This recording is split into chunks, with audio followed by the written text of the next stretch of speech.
It's how we think. I believe that's what develops how we become. It's in those moments of thought that sometimes we throw them just out there to find out if we catch people off guard, or catch people to become better friends, catch people to better understand who it is that you have become by way of just thinking.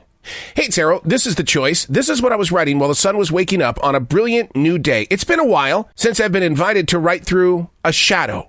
It's when the sun shoots through the window across my writing page, and all I truly see is the shadow of my writing hand and writing instrument. So many thoughts, but which get to make it to the page? So many pages, but which get the actual voice? The destination of your thought, my thought, anyone's thought, has always inspired each and every one of us, because what moves through us on a daily basis is someone else's thought.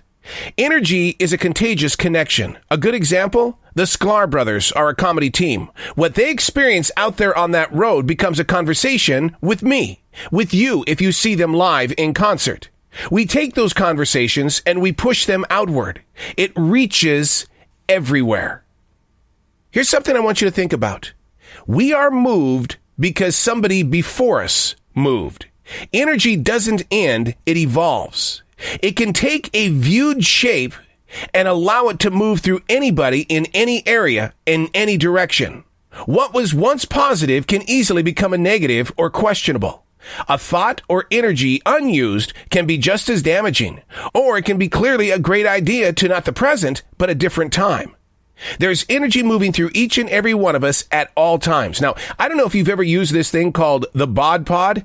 It's a TINS unit that sends electricity into your body. If I'm sitting wrong at work, I use this unit, my body begins to communicate through its way of healing.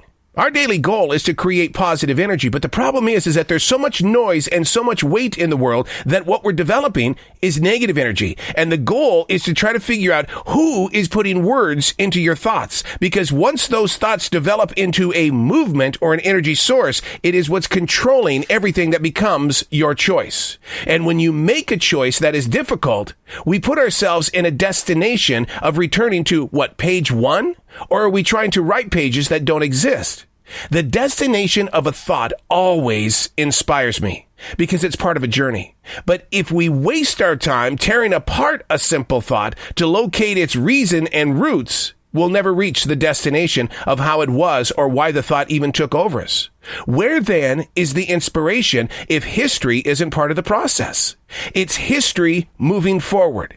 How we react, how we build upon, and how we keep passing these things that really don't exist is an energy that puts us in a place that we can see and or need, which requires speed, a wishful thought, and a willing way. But too often we get energy and we want to keep it for ourselves. It jumps inside each and every one of us and we try to live off from it. Seriously, we treat energy like food. It's mind candy. And when we keep it inside of ourselves, I'm going to be honest with you, we're letting other people go hungry.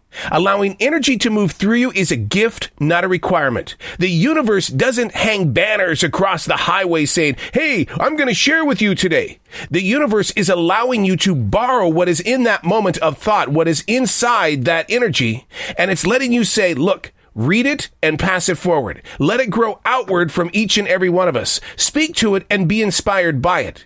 The energy is not a commitment. It is something that moves through you so that people will understand how you got where you are. They will understand that this is a lifelong journey and a willingness to learn more. And you should be telling yourself, I need to be taught every day. I will not lose. I will gain. I will not suffer. I will heal.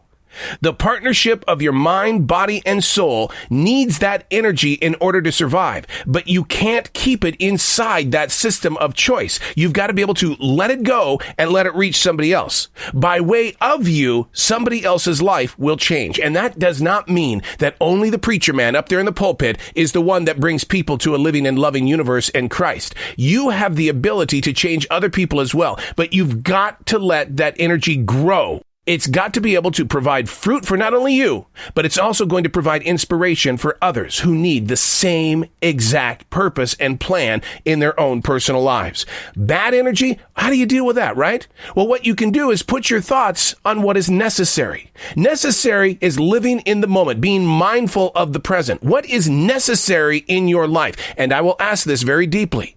Are you grateful for the things that you believe are necessary in this moment? Learning to understand awareness is going to put you in a better place of growth. And when you're growing, there's inspiration, not just for you, but those that are walking by that you will never know. Because through your body language, there is always a message. Energy. I'm Arrow, and that's what I was writing while the sun was waking up on a brilliant new day.